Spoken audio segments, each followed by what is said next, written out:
Hi friend, ID sir classes में आपका बहुत बहुत स्वागत है। दोस्तों, इस वीडियो में हम लवण और पीएच स्केल के बारे में पढ़ेंगे। इसके पहले हमने अम्ल और क्षार के बारे में पढ़ लिया है। देखिए, इसमें पहला क्वेश्चन है, इनमें से कौन सा अम्ल क्षार युग्म अमोनियम क्लोराइड लवण उत्पन्न करेगा। देखिए क्या कह रहा, अमोनियम क्लोराइड। तो अमोनियम क्लोराइड मतलब क्या होगा, NH4Cl। क्या होगा, NH4Cl। अब देखिए, जैसे पहले हम ऑप्शन लेते हैं तो देखिए इसमें NH4 तो मिल रहा है लेकिन इसमें Cl नहीं मिल रहा, तो ये होगा नहीं। ठीक है, जैसे इसमें NH4 मिल रहा है लेकिन इसमें Cl नहीं है, तो NH4Cl तभी तो बनेगा जब उसमें होगा, तो ये भी नहीं होगा। अब जैसे इसमें देखिए NH4 है ही नहीं, तो ये भी नहीं होगा। अब एक ही बच रहा है NH4 और इधर कितना है, देखिए Cl है। तो यही दोनों अगर रिएक्शन कराएंगे तो हमारा क्या बनेगा, अमोनियम क्लोराइड बनेगा। तो कौन सा ऑप्शन इसका सही हो जाएगा, सी वाला सही हो जाएगा। कौन सा सही हो जाएगा, इसका सी वाला सही हो जाएगा। अगला क्वेश्चन है ओए अम्ल और क्षारक कौन से हैं जो सोडियम हाइड्रोजन कार्बोनेट का निर्माण करते हैं। ठीक है, क्या कह रहा है, सोडियम हाइड्रोजन कार्बोनेट। तो सोडियम बाइकार्बोनेट कहे, देखिए सोडियम बाइकार्बोनेट कहे या हाइड्रोजन कार्बोनेट कहे, एक ही बात है। तो सोडियम बाइकार्बोनेट या हाइड्रोजन कार्बोनेट क्या होता है, NaHCO3 होता है। क्या होता है, NaHCO3। देखिए, इसको सोडियम बाइकार्बोनेट भी पढ़ा जाता है या इसी को सोडियम हाइड्रोजन कार्बोनेट भी कहा जाता है। अब देखिए ये कहाँ से बनेगा, ठीक है। अब देखिए जैसे इसमें Cl है, भाई CO3 बनना है तो Cl से तो होगा नहीं। अब इसमें जब रिएक्शन करवाएंगे, देखिए जैसे इसका करवाएंगे Na2CO3 यहाँ 2 बार आ जाएगा। ठीक है, तो ये होगा नहीं, बचेगा कौन, ऑप्शन एक वाला। ठीक है, ये क्या होगा, देखिए यहाँ से Na हो जाएगा। ठीक है, यहाँ से क्या हो, Na हो जाएगा और इधर से एक H ले लेंगे H2 से, तो क्या बन जाएगा, NaH बन जाएगा। और इधर क्या होगा, CO3 हो जाएगा हमारा, ये सोडियम बाइकार्बोनेट बन जाएगा। यहाँ से देखिए H2 से एक H और OH से मिलाएंगे तो क्या बन जाएगा, H2O बन जाएगा। तो ये मतलब क्या बन जाएगा, सोडियम बाइकार्बोनेट प्लस के H2O बन जाएगा। तो इस हिसाब से कौन सा विकल्प सही होगा, बी वाला सही हो जाएगा। देखिए दो तो ए और सी तो ऐसे नहीं हो रहा है। अब यहाँ पर रिएक्शन करवाएंगे तो इस तरह इक्वेशन नहीं बन पाएगा, इसलिए डी गलत हो जाएगा। तो कौन सा सही होगा, इसका बी वाला सही हो जाएगा। अगला क्वेश्चन है, वॉशिंग सोडा है, आपको बताना वॉशिंग सोडा है। तो वॉशिंग सोडा का फार्मूला क्या होता है, देखिए Na2CO3 10H2O होता है। क्या होता है, 10H2O होता है। और ये जो होता है, देखिए जितने भी वॉशिंग सोडा या डिटर्जेंट होते हैं उसकी क्वालिटी क्या होता है, क्षारकीय होता है। क्या होता है, क्षारकीय होता है। तो हम कहेंगे ये क्या होता है, एक क्षारकीय लवण है। क्या है, एक क्षारकीय लवण। तो कौन सा ऑप्शन सही होगा, इसका डी वाला सही हो जाएगा। अगला क्वेश्चन है कि सोडियम क्लोराइड के जलीय विलयन को कहा जाता है। तो सोडियम क्लोराइड के जलीय विलयन को कहा जाता है। तो सोडियम क्लोराइड के जलीय विलयन को क्या कहा जाता है, लवण जल कहा जाता है। क्या कहा जाता है, लवण जल कहा जाता है। अब इसमें देखिए कह रहा है सोडियम क्लोराइड के जलीय विलयन। ठीक है, सोडियम क्लोराइड यानी NaCl के जलीय विलयन। तो देखिए NaCl क्या हो जाएगा, ये इसी को नमक बोले जाता है। ठीक है, देखिए जब अम्ल क्षार के साथ रिएक्शन करता है, अम्ल क्षार के साथ रिएक्शन करता है तो क्या बनाता है, लवण बनाता है। क्या बनाता है, लवण बनाता है। और यहाँ NaCl क्या है, लवण ही है। इसको साल्ट भी बोला जाता है, यानी जो नमक बनता है तो यही क्या होता है, लवण होता है। प्लस के क्या बनता है, अम्ल क्षार रिएक्शन करता है तो लवण प्लस के क्या बनाता है, जल बनाता है। क्या बनाता है, जल बनाता है। तो जो NaCl होता है, ठीक है, वो क्या होता है, लवण और जल होता है। ठीक है, लवण जल होता है। तो कौन सा ऑप्शन सही होगा, इसका ए वाला सही हो जाएगा। अगला क्वेश्चन है, यदि हम धावन सोडा को थोड़ी सी मात्रा लेते हैं और इसमें लगभग 1 ml तन हाइड्रोक्लोरिक अम्ल मिलाते हैं तो हम क्या देखेंगे। अब इसमें देख, क्वेश्चन में कह रहा है कि यदि हम धावन सोडा की थोड़ी सी मात्रा लेते हैं। ठीक है, धावन सोडा यानी धावन सोडा क्या होता है, Na2CO3 होता है। अब देखिए इसका रिएक्शन आपको ध्यान रखना है, क्या होता है, Na2CO3। ठीक है, अगर इसमें आप मिलाएंगे क्या, HCl, इसमें लगभग हाइड्रोक्लोरिक अम्ल मिलाते हैं, HCl मिलाएंगे। ठीक है, क्या मिलाएंगे, HCl। तो ये बनेगा क्या, NaCl बनेगा। क्या बनेगा, NaCl। देखिए लवण बनेगा, प्लस के क्या बनेगा, जल बनेगा। ठीक है, प्लस के क्या बनेगा, H2O बनेगा। और प्लस के क्या बनेगा, CO2 बनेगा। क्या बनेगा, CO2 बनेगा। क्या बनेगा, CO2। तो जब इसमें सोडियम कार्बोनेट में, ठीक है, यानी धावन सोडा में हम HCl मिलाते हैं तो क्या बनता है, लवण बनता है, जल बनता है और कार्बन डाइऑक्साइड बनता है। तो जो यही कार्बन डाइऑक्साइड बनता है, CO2 गैस तेज बुदबुदाहट के साथ निकलती है। तो जो CO2 गैस निकलता है ये तेज बुदबुदाहट के साथ निकलती है। तो कौन सा ऑप्शन सही होगा? इसका सी वाला सही हो जाएगा। अगला क्वेश्चन है कि वही क्वेश्चन जो समझाए हैं कि जब अम्ल और क्षार के साथ मिलता है तो जल के साथ लवण बनाता है, ना कि गैस बनाता है। अम्ल क्षार मिलता है तो लवण प्लस जल बनाता है, यही वाला सही हो जाएगा। तो कौन सा ऑप्शन सही होगा? इसका बी वाला सही हो जाएगा। अगला क्वेश्चन है कि धातुएं अम्लों के साथ अपक्रिया द्वारा उत्पन्न करती हैं। धातुएं अम्लों के साथ अपक्रिया द्वारा उत्पन्न करती हैं तो क्या उत्पन्न करती हैं? देखिए, जब भी धातु, ठीक है, जब भी धातु अम्ल के साथ रिएक्शन करती हैं, ठीक है, तो क्या बनाती है? लवण प्लस हाइड्रोजन बनाती है। क्या बनाती हैं? लवण प्लस हाइड्रोजन बनाती हैं। क्या बनाती हैं? लवण प्लस हाइड्रोजन बनाती है। जैसे हम लेते हैं, देखिए धातु मान लेते हैं, सोडियम ले लेते हैं, धातु होता है। अगर इसका हम HCl से रिएक्शन करवाएं, किसके साथ रिएक्शन करवाएंगे? HCl। HCl क्या होता है? ये अम्ल होता है। तो जब ये क्या बनाएगा? अब देखिए यहाँ से सोडियम क्लोराइड हो जाएगा, NaCl हो जाएगा, और हमारे यहाँ से क्या हो जाएगा? हाइड्रोजन गैस निकलेगा। अच्छा देखिए, क्लास 10 वाला जो क्लास 10 का मैथ केमिस्ट्री वाला पढ़ लीजिएगा। एसिड बेस ये सब रिएक्शन दिया गया है कि अगर अम्ल धातु के साथ रिएक्शन करता है तो क्या बनाता है? लवण और हाइड्रोजन गैस बनाता है, ठीक है। बाइकार्बोनेट के साथ करता है तो जल और कार्बन डाइऑक्साइड बनाता है, साथ में लवण बनाता है। ये सब उसमें दिया हुआ है। तो इसमें क्या हो जाएगा? लवण और हाइड्रोजन हो जाएगा। तो कौन सा ऑप्शन सही होगा? इसका सी वाला सही हो जाएगा। अगला क्वेश्चन है कि NaCl एक लवण है जो बनता है। आज इसमें कह रहा है कि जो NaCl है एक लवण है जो बनता है। तो किस प्रकार बनता है? देखिए, अब NaCl एक लवण है जो बनता है, तो देखिए जब सिर्फ लवण की बात कर रहा है, ठीक है, यानी उसमें क्या होगा? अम्ल होगा और क्या होगा? क्षार होगा। क्या होगा? अम्ल होगा और क्षार होगा। और दोनों हमेशा ध्यान रखिए कि जब लवण का निर्माण होता है तो अम्ल और क्षार मिलता है, और दोनों क्या होते हैं? तीव्र होते हैं। दोनों क्या होते हैं? स्ट्रॉन्ग एसिड स्ट्रॉन्ग बेस होते हैं। यानी हम कहेंगे तीव्र अम्ल होगा और तीव्र क्षार से ही, ठीक है, तीव्र अम्ल और तीव्र क्षार से मिलकर क्या बनता है? एक लवण बनता है। तो कौन सा ऑप्शन सही होगा? इसका सी वाला सही हो जाएगा। अच्छा देखिए, अगर तीव्र अम्ल है, ठीक है, और मंद क्षार है, तो देखिए तीव्र अम्ल रहेगा और मंद क्षार रहेगा, तो जो भी हमारा बनेगा विलयन वो क्या होगा? अम्लीय होगा। ध्यान रखिएगा, वो क्या होगा? अम्लीय। अगर तीव्र अम्ल है तो अम्लीय बनेगा। अच्छा देखिए, जैसे इसमें मंद अम्ल है और मंद क्षार है तो बनेगा ही नहीं, ठीक है। अब मंद अम्ल है, तीव्र क्षार है, अगर यहाँ पर तीव्र क्षार है तो क्षारी बनेगा, और तीव्र अम्ल है तो अम्लीय बनेगा। लेकिन लवण तब बनता है जब एसिड भी स्ट्रांग होता है, बेस भी, यानी तीव्र अम्ल होगा, तीव्र क्षार होगा, तभी वो क्या बनाएगा? लवण बनाएगा। अगला क्वेश्चन है कि खाने का नमक NaCl किसका बना होता है? देखिए वही सेम क्वेश्चन है, उसमें कह दिया था कि लवण है, इसमें कह रहा है खाने का नमक। तो खाने का नमक जो होता है NaCl क्या होता है? लवण होता है। क्या होता है? लवण होता है। तो इसमें क्या होता है? मजबूत अम्ल होगा, मजबूत क्षार होगा। तो मजबूत अम्ल और मजबूत क्षार, तो कौन सा ऑप्शन सही होगा? इसका ए वाला सही हो जाएगा। कौन सा सही हो जाएगा? इसका ए वाला सही हो जाएगा। दोस्तों आपसे रिक्वेस्ट, यदि आप चैनल पर न्यू हैं तो प्लीज़ चैनल को सब्सक्राइब जरूर कर दीजिएगा। अब वीडियो आपको अच्छा लगेगा तो लाइक कमेंट करके फीडबैक जरूर दीजिएगा।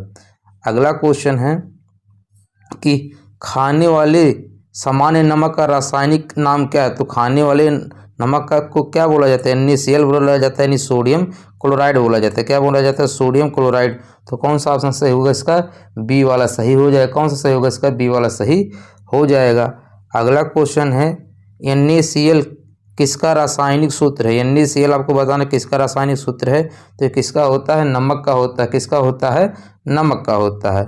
अगला क्वेश्चन है, देखिए ये भी काफ़ी इंपॉर्टेंट है कि बर्फ़ को पिघलाने के लिए निम्नलिखित में से किसका प्रयोग किया जाता है? नमक का प्रयोग किया जाता है, ठीक है। देखिए अभी तो ठीक है कि फ्रिज व्रिज ज़्यादा चलने लगा। पहले लोग शादियों में जब ठंडा लाते थे तो क्या करते थे? किसी भी बड़े कंटेनर में, ठीक है, ठंडे को रख देते थे, ठीक है, उसके बाद उस पर बर्फ़ रखते थे तो बर्फ़ नहीं गलता था, तो कहते थे थोड़ा सा नमक मिला दीजिए, जिससे क्या होगा? बर्फ़ पिघलना शुरू हो जाएगा और ये जल्दी ठंड हो जाएगा। तो बर्फ़ को पिघलाने के लिए किसका प्रयोग किया जाता है? नमक का प्रयोग किया जाता है।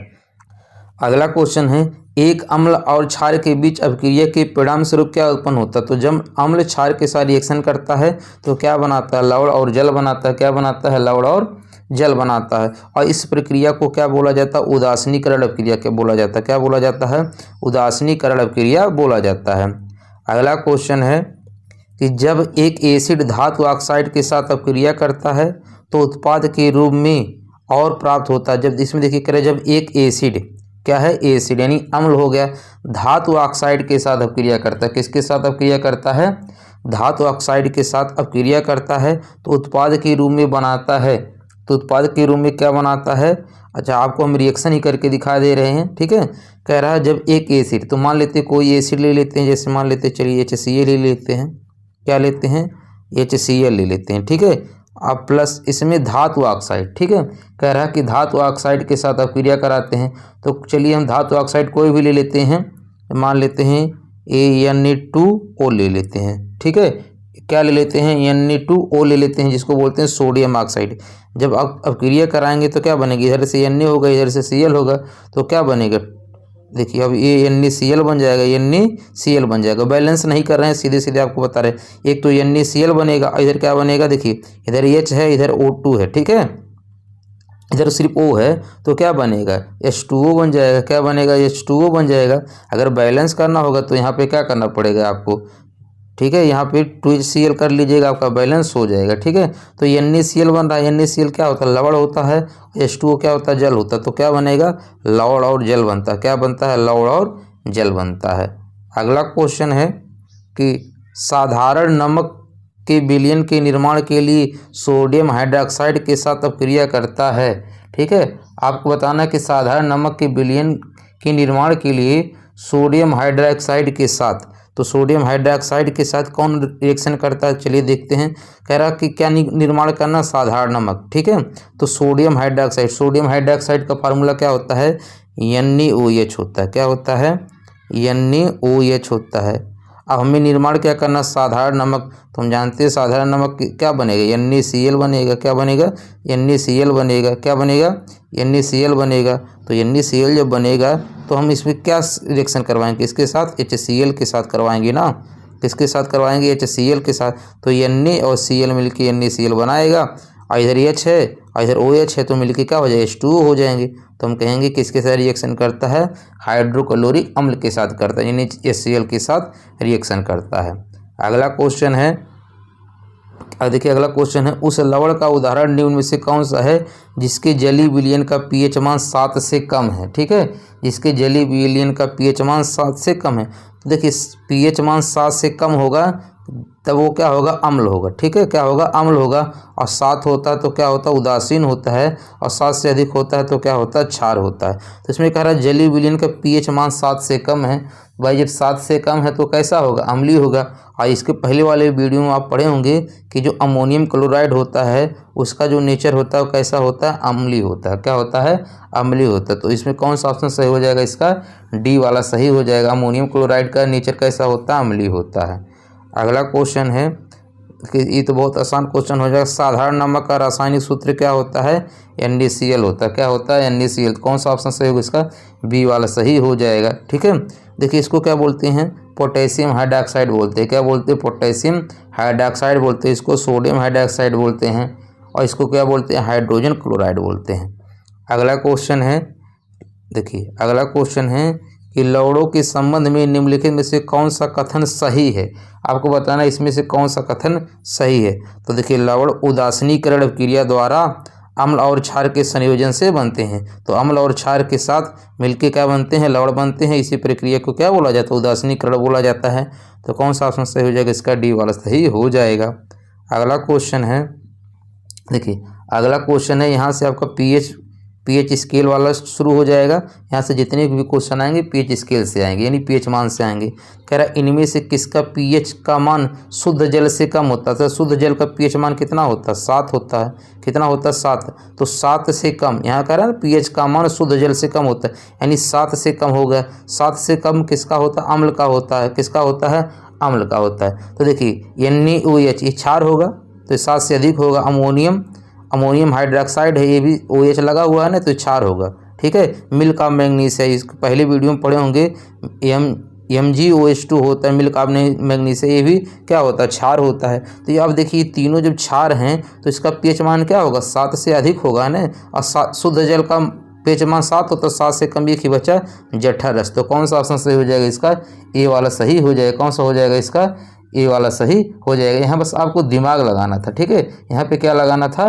दिमाग लगाना था। अगर पूछे जठर रस का पीएच वैल्यू कितना होता है तो 1.2 होता है। कितना होता है? 1.2 होता है।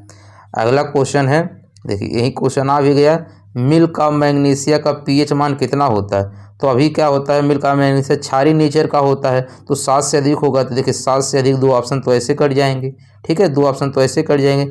अब 10.4 बचा और 13.2, तो ये आपको याद करना पड़ेगा कि मिल्क ऑफ मैग्नीशिया का पीएच वैल्यू कितना होता है? 10.4 होता है। इसको एंटी एसिड के रूप में क्या प्रयोग किया जाता है? मिल्क ऑफ मैग्नीशिया का प्रयोग एंटी एसिड के रूप में किया जाता है। इसी को हिंदी बोलते हैं प्रतिअम्ल बोलते हैं। क्या बोलते हैं?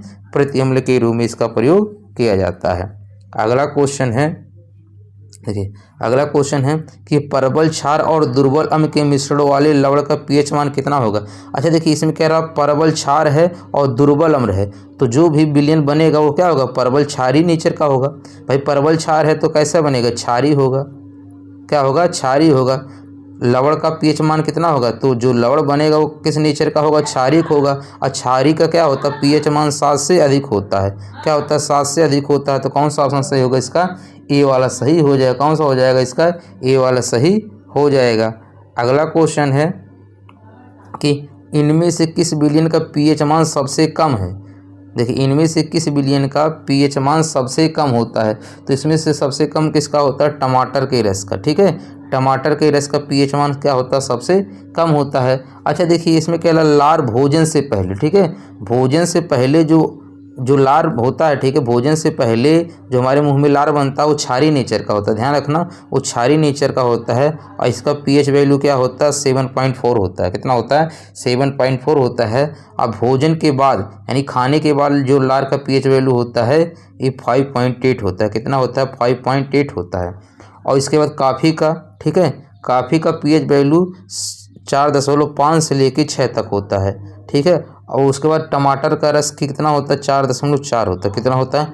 4.4 होता है। तो सबसे कम किसका हो जाएगा? टमाटर का रस का हो जाएगा। ये भी आपको ध्यान रखना है कि अब देखिए यहाँ से क्वेश्चन आपको याद कर लेना है कि भोजन के पहले जो लार होता है उसका नेचर क्षारीय होता है और भोजन के बाद अम्लीय हो जाता है। अगला क्वेश्चन है, देखिए जैसे ये क्वेश्चन है आपको याद ही करना पड़ेगा कि अम्लीय वर्षा का पीएच मान से कम होता है। तो अम्लीय वर्षा का जो पीएच मान होता है किससे कम होता है? तो किससे कम होता है? 5.6 से कम होता है। किससे कम होता है? 5.6 से कम होता है, या कम होता है या इसके बराबर होता है, ठीक है, ऐसे भी कह सकते हैं। अगला क्वेश्चन है नीचे दिए गए कथनों पर विचार कीजिए और सही उत्तर का चयन कीजिए। कथन एक है पीएच में पी जर्मन भाषा में पोटेंज को निरूपित करता है जिसका अर्थ शक्ति होता है। ये सही है, बिल्कुल सही है कि जो पीएच में पी होता है इसका अर्थ पोटेंज होता है जिसका अर्थ क्या होता है? शक्ति होता है। पीएच स्केल पर हम सामान्यतः 0 से 16 तक पीएच माप सकते हैं। ये गलत है, 0 से लेकर 16 तक नहीं होता, 14 तक होता है। कहाँ तक होता है? 14 तक होता है, यानी कथन 2 गलत है। तो हम कहेंगे कथन 1 सत्य है, ठीक है, कथन 1 सत्य है और कथन 2 असत्य है। तो कौन सा ऑप्शन सही होगा इसका? सी वाला सही हो जाएगा। कौन सा सही होगा इसका? सी वाला सही हो जाएगा। अगला क्वेश्चन है उदासीन विलयन का पीएच मान कितना होता है? तो बताएं उदासीन विलयन का पीएच मान कितना होता है? 7 होता है। उदासीन विलयन का पीएच मान कितना होता है? 7 होता है। अम्ल का 7 से कम होता है, क्षार का 7 से अधिक होता है। अगला क्वेश्चन है कि यक्स एक जलीय विलयन है। यक्स एक जलीय विलयन है जिसका पीएच वैल्यू 2.6 है।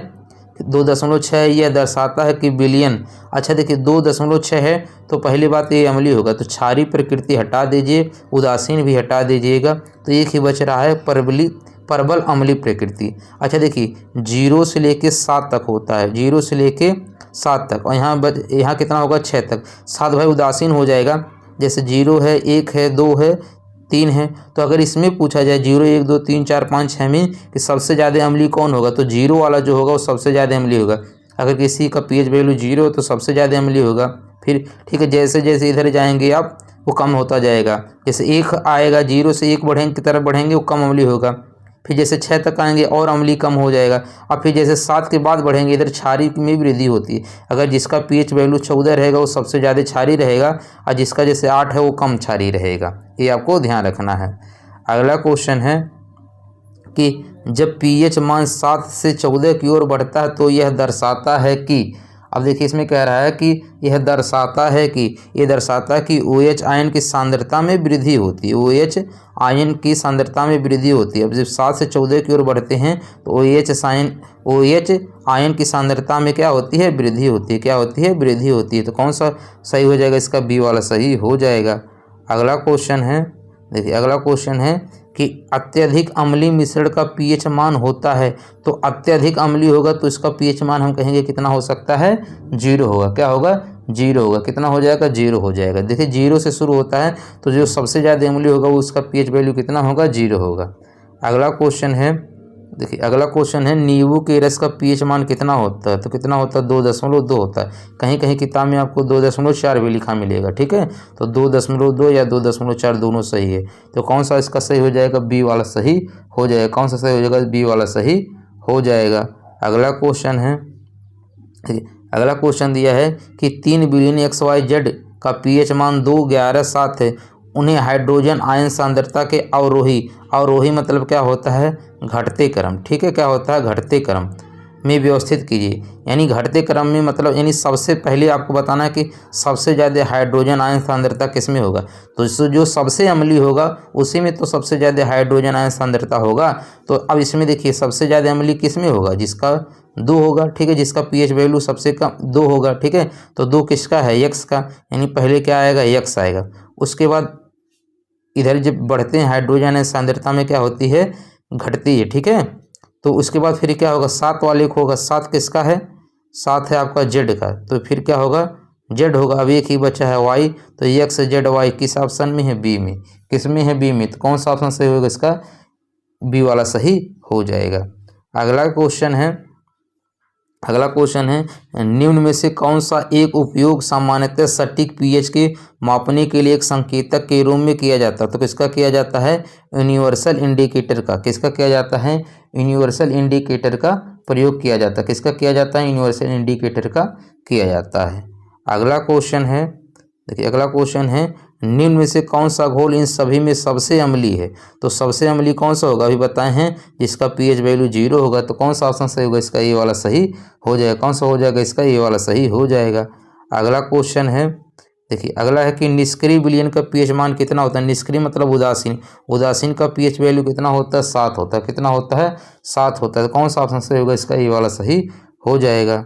अगला क्वेश्चन है कि पीएच मान में 7 से 14 में हुई वृद्धि किसका प्रतिनिधित्व करती है। तो 7 से 14 में हो रहा है तो इसका मतलब क्या हो जाएगा, OH आयन की सांद्रता में वृद्धि होगा। किसका होगा, भाई क्षारीय नेचर होगा तो OH वाला तो ऐसे हट जाएगा। तो OH आयन में वृद्धि होती है। तो कौन सा हम कहेंगे, इसका डी वाला सही हो जाएगा। कौन सा हो जाएगा, इसका डी वाला सही हो जाएगा। अगला क्वेश्चन है, देखिए अगला क्वेश्चन है यदि किसी विलयन का पीएच मान 7 से बढ़कर 14 हो जाता है तो यह विलयन में आयन सांद्रता में वृद्धि दर्शाता है। तो किस में दर्शाता है, OH आयन में। किस में दर्शाता है, OH आयन में वृद्धि दर्शाता है। अगला क्वेश्चन है, देखिए अगला क्वेश्चन है कि एक विलयन का पीएच मान 3 है। जब यह पीएच 6 तक परिवर्तित होता है तो H+ आयन की सांद्रता कितनी होगी। अच्छा देखिए 3 से 6 हो रहा है तो लघुगणक में प्रयोग होता है। तो 10 की पावर -3 से 10 की पावर 6 होगा। तो यानी कितने वृद्धि हो जा रहा है, ठीक है, 10 की पावर -3 से होता है, ठीक है। तो 10 की पावर 3 से लघुगणक में चेंज करेंगे तो 3 पहले आ जाएगा, ठीक है। तो ये कितना हो जाएगा भाई, 10 की पावर 3 है तो 10 की पावर 3 मतलब कितना हो जाएगा, 1000 हो जाएगा। कितने गुना हो जाएगा, 1000 गुना घट जाएगा। कितना गुना घटेगा, 1000 गुना घट जाएगा। कितना घट जाता है, 1000 गुना घट जाता है। तो कौन सा ऑप्शन सही होगा, इसका डी वाला सही हो जाएगा। अगला क्वेश्चन है कि उस विलयन का पीएच मान क्या होगा जिसके हाइड्रोजन आयन की सांद्रता 1 × 10 की पावर -5 मोल प्रति लीटर है। देखिए जब भी पावर के रूप में दिया रहेगा, जैसे 10 की पावर -5 दिया है, ठीक है, इसका पीएच कितना होगा, यही 5 हो जाएगा। अगर 10 की पावर -7 दिया तो इसका पीएच वैल्यू कितना होता है, 7 ही होता है। तो 10 की पावर -5 दिया है तो इसका पीएच वैल्यू कितना हो जाएगा, 5 ही हो जाएगा। तो कौन सा ऑप्शन सही हो जाएगा, इसका बी वाला सही हो जाएगा। कौन सा हो जाएगा, बी वाला सही हो जाएगा। इसी तरह अगर 10 की पावर, देखिए अगर 10 की पावर जैसे 6 दिया है तो 6 ही हो जाएगा, ठीक है। चलिए देखते हैं अगला क्वेश्चन। अगला क्वेश्चन है कि यदि एक पदार्थ का पीएच मान 7 से कम है, 7 से कम है तो क्या होगा, अम्लीय होगा। तो इसे माना जाएगा एसिड तेजाब। एसिड को क्या बोला जाता है? अम्ल बोला जाता है। तो कौन सा ऑप्शन सही होगा? इसका सी वाला सही हो जाएगा। अगला क्वेश्चन है कि परबल अम्ल और परबल क्षार के लवणों का पीएच मान होता। तो देखिए परबल अम्ल है और परबल क्षार है, ठीक है, तो उसका पीएच वैल्यू हमेशा क्या होगा भाई? परबल अम्ल है और परबल क्षार भी है, दोनों क्या है? परबल हैं। जब दोनों परबल हैं तो उदासीन हो जाएंगे। उदासीन का पीएच वैल्यू कितना होता है? 7 होता है। तो कौन सा ऑप्शन सही होगा? इसका बी वाला सही हो जाएगा। अगला क्वेश्चन है, देखिए अगला क्वेश्चन है आपको कथन वाला है। कथन को पढ़े और निर्णय लें कि कौन सा निष्कर्ष सही है। कथन है कि सल्फ्यूरिक अम्ल की प्रकृति अम्लीय होती है। सल्फ्यूरिक अम्ल किसको बोला जाता है? H2SO4 को। तो ये कि इसका नेचर क्या होता है? हाइड्रोजन है तो अम्लीय होगा, यानी पहला वाला क्या है? सही दिया है। अच्छा देखिए कथन था सल्फ्यूरिक अम्ल की प्रकृति अम्लीय होती है। अब ये जो निष्कर्ष क्या निकला है, सल्फ्यूरिक अम्ल का पीएच मान 7.5 है। भाई जब ये अम्लीय है, ठीक है, जब कथन में कह दिया है कि ये अम्लीय है तो इसका पीएच वैल्यू 7.5 कैसे हो सकते हैं? तो क्षारी हो जाएगा ना। तो पहला क्या हो जाएगा? गलत हो जाएगा, 7 से कम होना चाहिए था। सल्फ्यूरिक अम्ल में कुछ फास्फोरस होते हैं, इसमें कहाँ? देखिए H2SO4 सल्फ्यूरिक अम्ल का सूत्र होता है, इसमें कहीं पर भी फास्फोरस आ रहा नहीं आ रहा है, यानी ये भी गलत है। तो दोनों क्या है? गलत हैं। तो हम कहेंगे कि न तो निष्कर्ष फर्स्ट और न ही सेकंड सही है। तो कौन सा ऑप्शन सही होगा? इसका बी वाला सही हो जाएगा। कौन सा सही हो जाएगा? इसका बी वाला सही हो जाएगा। अगला क्वेश्चन है, देखिए अगला क्वेश्चन है यदि x का पीएच मान 9 है, y का पीएच मान 2 है, z का पीएच मान 6 है और ए का पीएच मान 13 है, तो निम्नलिखित में किस जोड़े में मजबूत एसिड और मजबूत बेस है? यानी एसिड मतलब क्या होगा? अम्ल। कह रहा मजबूत अम्ल होगा, तो मजबूत अम्ल होगा जिसका पीएच मान सबसे कम होगा, ठीक है। अब देखिए यहाँ नंबरिंग कितना है? 2, तो सबसे कम 2 है, यानी मजबूत एसिड कौन सा हो जाएगा? 2 का। तो 2 किसका है? वाई का, ठीक है, वाई का, ठीक है। मजबूत एसिड कौन होगा? वाई वाला। तो देखिए 2 ऑप्शन तो ऐसे कट जाएंगे, वाई से ए शुरू है, वाई से शुरू है। उसके बाद कह मजबूत बेस, तो मजबूत बेस किसका होगा? तो जिसका मान देखिए जैसे यहाँ पर 13 दिया है, क्या दिया हुआ है? 13 दिया है, 9 है, तो यही तो दोनों हो गई। अब 9 और 13 में देखा जाए तो मजबूत बेस कौन होगा? जिसका पीएच वैल्यू 13 होगा। तो 13 किसका है? ए का। तो क्या हो जाएगा? ए हो, जेड कट जाएगा, वाई ये हो जाएगा। तो कौन सा ऑप्शन सही होगा? इसका डी वाला सही हो जाएगा। कौन सा सही होगा? डी वाला सही हो जाएगा। अगला क्वेश्चन है कि यदि किसी लवण का पीएच मान 0 है तो वह लवण होगा। तो अच्छा पीएच वैल्यू क्या है? 0 है। तो जब 0 है, पीएच वैल्यू क्या है? 0 है, तो क्या होगा? उसका जो पीएच वैल्यू अगर 0 है तो सशक्त एसिड होगा और कमज़ोर बेस होगा। क्योंकि जो लवण बनेगा वो कैसा बनेगा? अम्लीय बनेगा। अम्लीय बनेगा कि नहीं भाई? पीएच वैल्यू 0 है, तो 0 है इसके मतलब वो अम्लीय होगा। अम्लीय तभी होगा जब ये क्या होगा? एसिड जो है स्ट्रॉन्ग एसिड होगा और बेस होगा। तो कौन सा हो इसका सही हो जाएगा? ए वाला सही हो जाएगा। अगला क्वेश्चन है कि बिलियन ए का पीएच मान 6 है, बिलियन बी का पीएच मान 8 है और बिलियन सी का पीएच मान 2 है। किस बिलियन में हाइड्रोजन आयन की सांद्रता सबसे अधिक होगी? तो हाइड्रोजन आयन की सांद्रता किस में होगी? इस सी वाले में होगी। सी का पीएच मान कितना है? 2 है। इसी में हाइड्रोजन आयन की सांद्रता क्या होगी? अधिक होगी। तो कौन सा होगा? इसका ए वाला सही हो जाएगा। कौन सा ऑप्शन सही होगा? इसका ए वाला सही हो जाएगा। अगला क्वेश्चन है कि उदासीन बिलियन का पीएच मान कितना होता है? तो उदासीन बिलियन का पीएच मान कितना होता है? 7 होता है। अगला क्वेश्चन है 1 बिलियन लाल लिटमस को नीला लिटमस में परिवर्तित कर देता है। तो लाल लिटमस नीला कर देता है, इसके मतलब उसका नेचर कैसा है? क्षारी है। कैसा है? क्षारी है। भाई लाल को नीला कर रहा है तो इसका मतलब क्षारी है। और क्षार का पीएच वैल्यू कितना होता है? 7 से अधिक। तो 7 से अधिक देखिए तीनों ऑप्शन तो ऐसे नहीं होंगे, एक ही बच रहा है, बी वाला। कौन सा हो जाएगा? 10 वाला होगा, यानी कौन सा ऑप्शन सही होगा? बी वाला सही हो जाएगा। अगला क्वेश्चन है कि पीएच स्केल किसी बिलियन में हाइड्रोजन आयन सांद्रता को मापता है। इसमें पी का क्या अर्थ है? तो ये क्वेश्चन भी पढ़ें। इसको क्या बोला जाता है? पोटेंज होता है, जिसका जर्मन में अर्थ क्या होता है? शक्ति, पावर होता है। तो कौन सा ऑप्शन सही होगा? इसका बी वाला सही हो जाएगा। अगला क्वेश्चन है कि किसी बिलियन का पीएच उसकी सांद्रता पर निर्भर करता है, तो उसके हाइड्रोनियम आयन पर निर्भर करता है। जो H+ होता है, ठीक है, इसी को बोला जाता है हाइड्रोनियम आयन बोला जाता है। तो किस पर निर्भर करता है? उसके हाइड्रोनियम आयन पर निर्भर करता है। किस पर निर्भर करता है? हाइड्रोनियम आयन पर निर्भर करता है। अगला क्वेश्चन है कि अगला क्वेश्चन है निम्नलिखित में से कौन सा मिलान सही नहीं है। इसमें बताना है कि सही नहीं है। तो देखिए भाई आपको सब नहीं याद होगा, लेकिन ये तो याद है कि शुद्ध जल का पीएच मान सिर्फ 7 होता है, क्योंकि उदासीन होता है। अब इसमें सही कौन नहीं होगा, यही होगा 7.5 तो नहीं होता है। शुद्ध जल का तो सबको याद होता है। अब यहाँ से और कुछ याद कर लीजिए, जैसे रक्त का। रक्त कई बार पूछता है। रक्त क्षारीय नेचर का होता है, जिसका पीएच वैल्यू कितना होता है 7.4 होता है। अगला क्वेश्चन है, देखिए अगला क्वेश्चन है निम्नलिखित में से कौन सा विलयन का पीएच मान न्यूनतम होगा। ठीक है, तो न्यूनतम किसका होगा, शुद्ध जल का तो जान ही रहे हैं 7 होता है। डिटर्जेंट जो होते हैं क्षारीय नेचर के होते तो 7 से अधिक होगा, तो ये दोनों तो ऐसे कट जाएंगे। रक्त का भी 7.4 होता है, ये भी क्षारीय नेचर का होता है, ये भी कट जाएगा। बचा क्या, नींबू का रस। तो कौन सा सही हो जाएगा, ए वाला सही हो जाएगा। कौन सा हो जाएगा इसका, ए वाला सही हो जाएगा। ये भी आपको बता दे रहे हैं नींबू के रस का पीएच वैल्यू कितना होता है, अभी इसके पहले आप पढ़ चुके हैं। चलिए बताइए नींबू के रस का पीएच वैल्यू कितना होता है। तो कहीं कहीं किताब में बताएं ना कि 2.2 मिलेगा और कहीं कहीं पे 2.4 मिलेगा। तो कौन सा ऑप्शन सही होगा, इसका ए वाला सही हो जाएगा। अगला क्वेश्चन है कि यदि एक लवण का पीएच मान 12 है, ठीक है, यदि एक लवण का पीएच मान 12 है, तो अब देखिए 12 है, ठीक है, लवण का पीएच मान 12 है, तो उसका जो लवण का नेचर होगा वो क्या होगा, क्षारीय होगा। और क्षारीय तभी बनेगा जब क्या होगा, ये जो क्षारीय यानी बेस है क्या होना चाहिए, स्ट्रांग होना चाहिए। ठीक है, स्ट्रांग बेस होना चाहिए। एसिड क्या होना चाहिए, बी, यानी अम्ल कमजोर होना चाहिए। ठीक है, तो हमें जो क्षार होना चाहिए प्रबल होना चाहिए, दुर्बल क्षार नहीं होना चाहिए। ठीक है, क्योंकि क्षारीय नेचर है तो प्रबल क्षार होना चाहिए और दुर्बल अम्ल होना चाहिए, दुर्बल अम्ल होना चाहिए। तो कौन सा ऑप्शन सही है, इसका सी वाला सही हो जाएगा। कौन सा सही होगा, इसका सी वाला सही हो जाएगा। अगला क्वेश्चन है, देखिए अगला क्वेश्चन है दिया है कि का पीएच के कागज के प्रत्यक्ष प्रयोग का पता नहीं लगाया जा सकता।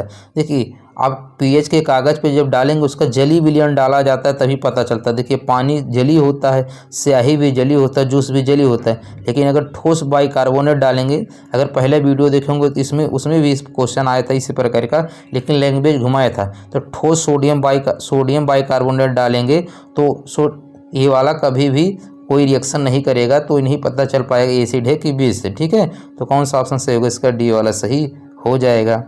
अगला क्वेश्चन है यदि किसी नमक का पीएच मान 14 है तो वह नमक होता है। अच्छा, पीएच मान 14 है तो कैसे उसका जो नेचर होगा कैसा होगा, क्षारीय होगा।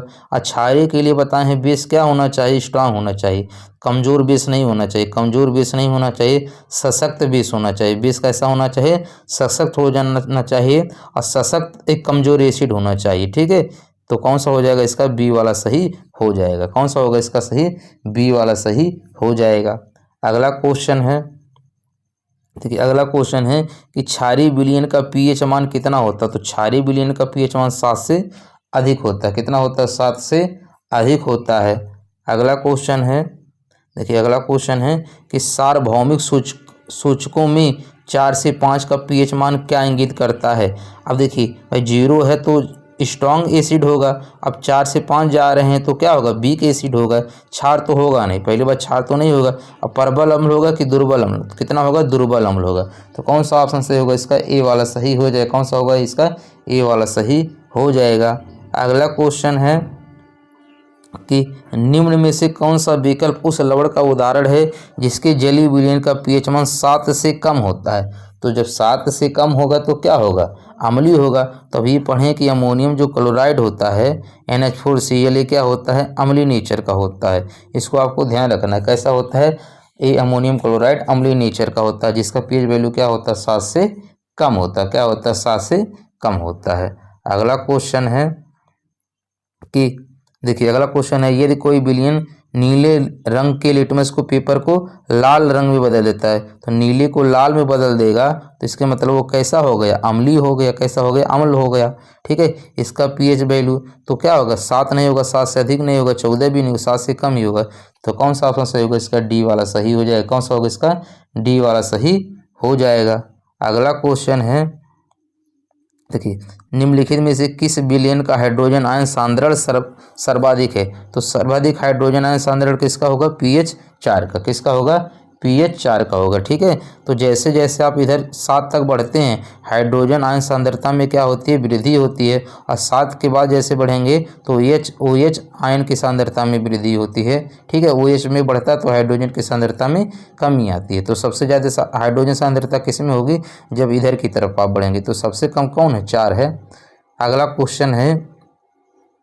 क्वेश्चन है इनमें से किस विलयन की हाइड्रोजन आयनों की सांद्रता उच्चतम होगी। तो अभी बताएं किसका होगा, 4 होगा। देखिए वही क्वेश्चन है, बस घुमा के दे दिया है। अगला क्वेश्चन है कि नींबू के रस का pH मान लगभग होता है। तो नींबू के रस का pH मान कितना बताएं, कहीं कहीं आपको 2.2 मिलेगा, कहीं 2.4 मिलेगा। तो लगभग में कहा है तो कौन सा हो जाएगा, 2 वाला सही हो जाएगा। कौन सा ऑप्शन सही होगा उसका, बी वाला सही हो जाएगा।